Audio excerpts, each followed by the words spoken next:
El uzundan kalgan söz, ezelden beri durmaz. El uzundan kalgan söz, akmaralayda buyrulur. Düşmanға салған туған, çoğun Altay'da tuğulur. Enesi türüp, koygun yer, özün kırılmazdın. Telliği ten çıkıp, şayrıldın şeri çıkıp, maralın darama boyulup, manyurtay düşmandın, bet algan.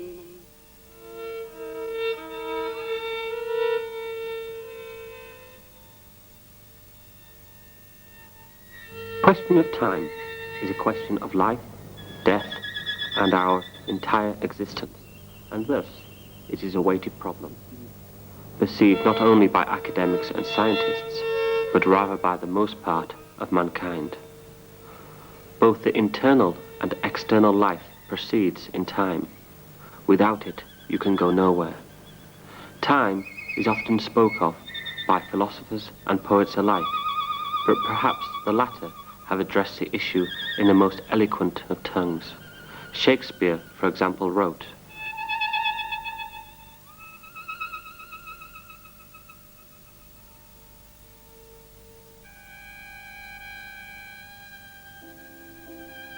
"Devouring time, blunt thou the lion's paws, and make the earth devour her own sweet brood.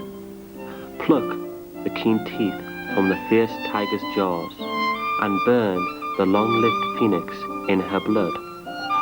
Make glad and sorry seasons as thou fleets, and do what thou will, swift-footed time, to the wide world and all her fading sweets. But I forbid thee one most heinous crime. O carve not with thy hours my love's fair brow, nor draw no lines there with thine antique pen.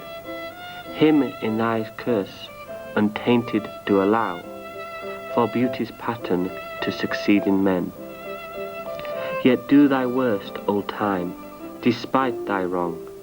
My love shall, in verse, ever live young." Present-day emotional tie to time is peculiar not only to us. The peculiarities of time manifested themselves to mankind thousands of years ago when he first walked the earth. However, the Egyptian philosophers, who had already approached the matter of time, saw the question in a different light. Everything is afraid of time, but time is afraid of the pyramids.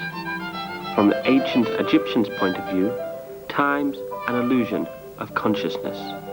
In truth, there is only eternity, the pyramids being the resting place for the pharaohs. As an ancient Egyptian sage pronounced, the universe passes through one cycle of development, then burns in a world fire, and everything is begun again. When Friedman, the philosopher, reflected on the possibility of the universe as a pulsing entity, constantly contracting to a point, and then expanding, he too, against one's will, recalled legends of the Indian mythology of time. In ancient times, there were neither notions of development of the universe or of time as an historical process, though it comes as no surprise that philosophers in the ancient world debated these concepts of times as they are debated and incorporated into today's scientific disputes. In the words of Heraclitus, nobody plunges into the same river twice, indicating that all things are passing eternally. The Greek philosopher's opinion remains today indisputably true. However, it is also equally reasonable to assume his pupil's Cratylus' view, that you cannot even once go into the river, because while you are going into the river, you and the river change.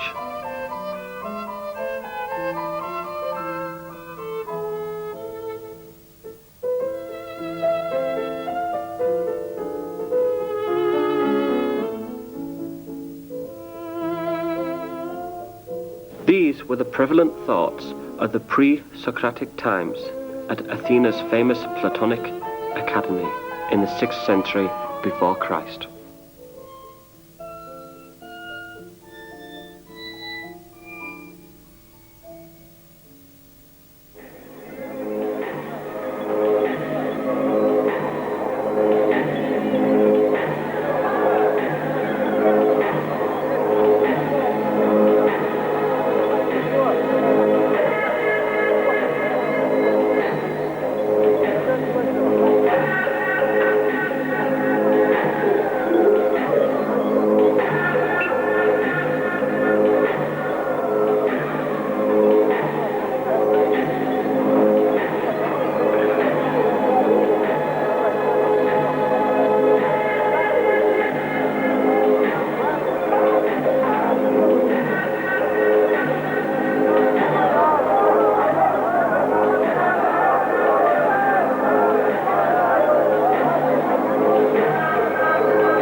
Before the impact of Newton and later Einstein, philosophers argued whether time was absolute or relative, and if absolute, was it coloured by mythology?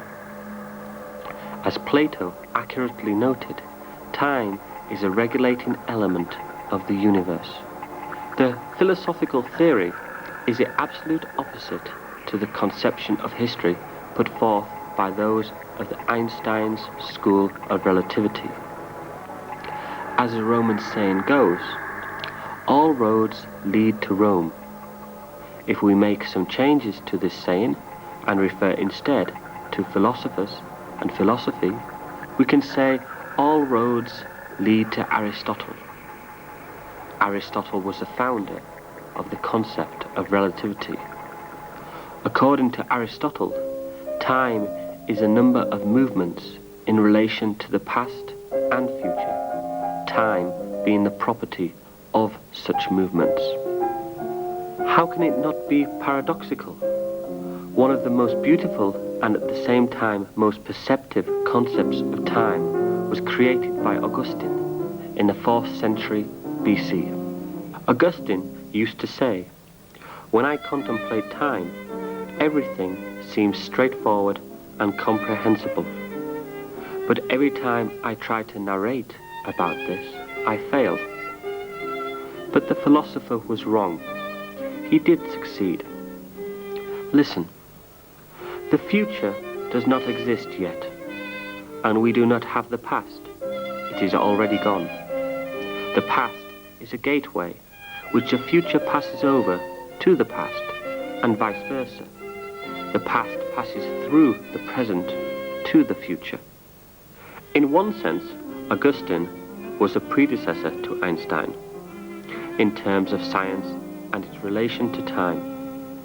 Augustine asked, how was the universe created?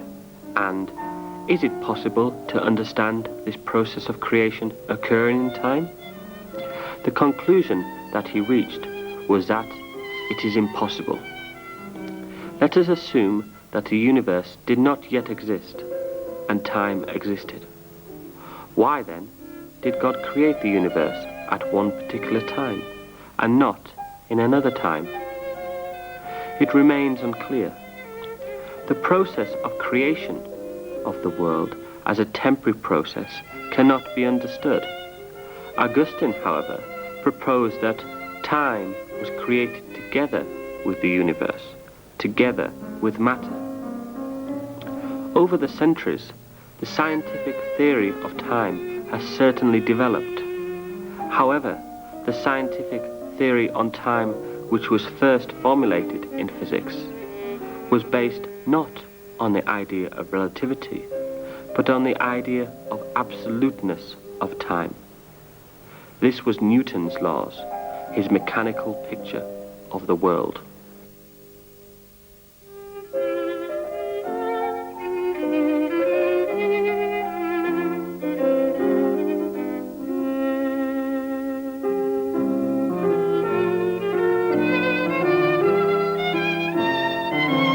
According to Einstein, time depends on physical processes.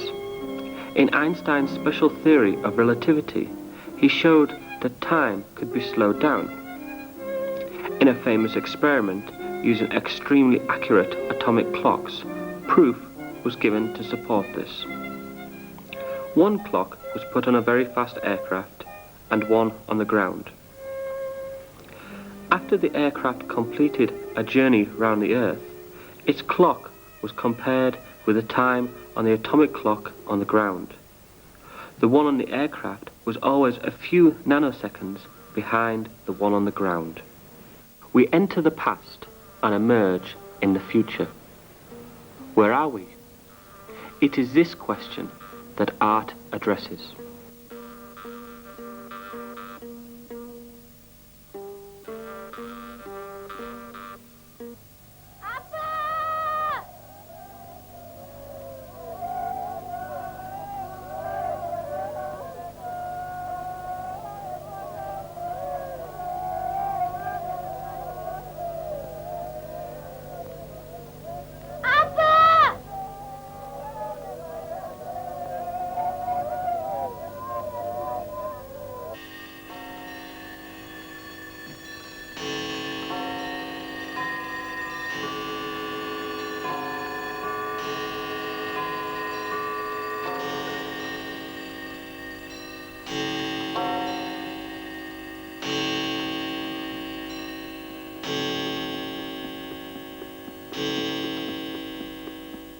After all, in life, everything has motion.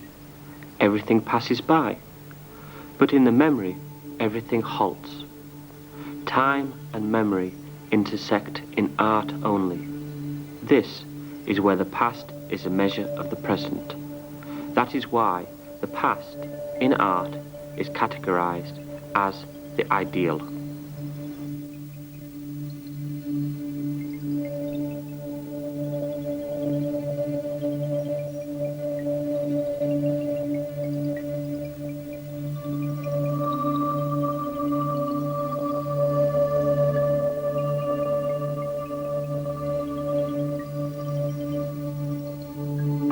The Titans of history have done their duty before art. And what about our generation? This is a thought that makes every thinking artist uneasy. The directive linkage of time, past to present. Reconstructions of the past by contemporary creative methods and artistic generalizations through memory. These are the signs of the 20th and 21st century cultures. A new integrity has evolved, the widest metacultural range on the basis of over-deliberation and unification into one system of the past, present and future. Chronotop is a universal method for contemporary culture, which is captive by time. The parallel dramatic art is an essential sign of the creativity of prominent but absolutely different contemporary authors. Aitmatov, Snitke, Spielberg. In general, the logic of art, contemporary in particular, plays spontaneously with space, time, causality, and consequences. It reaches the extremes of being, and moreover, the very extremes of existence. This is where the today's art relates to the contemporary epos, of which Chinggis Aitmatov spoke about. In his creativity, the morality of a hero, while relating to the eternal values of myth, tradition, and legend, acquire itself the right for eternity. The hero asserts his choice, even though it costs life. The soul and the universe are inseparable. Aitmatov's subject of moral maximization is aimed against a man's ill, with his emptiness, against mankirts of all time. An artist of today, when the fate of the human civilization is under consideration, one way or another, thinks within the scale of the cultural process. The cosmic boat Earth enters its third millennium. Space, time, and life are pulsing in its sails. They are unstable and penetrable as thoughts, air, and the ocean. The vision of the world arranged by an author, known or unknown, splits up and then again meets in one focus, the focus of time, namely literature, music, and painting, as the art of national metaphors can truly deal with the cosmic form of historic time, the persuasive power common to all mankind. But epos, beyond controversy, is an older genre of art, a meta-genre, arranged for human tests. The world of heroes of the epos extends into the past and the future. If it is true that any language is the embodiment of time, then the language of epos is an embodiment of historic synchronism, because the ancient epos is always modern. The artistic chronicle of a nation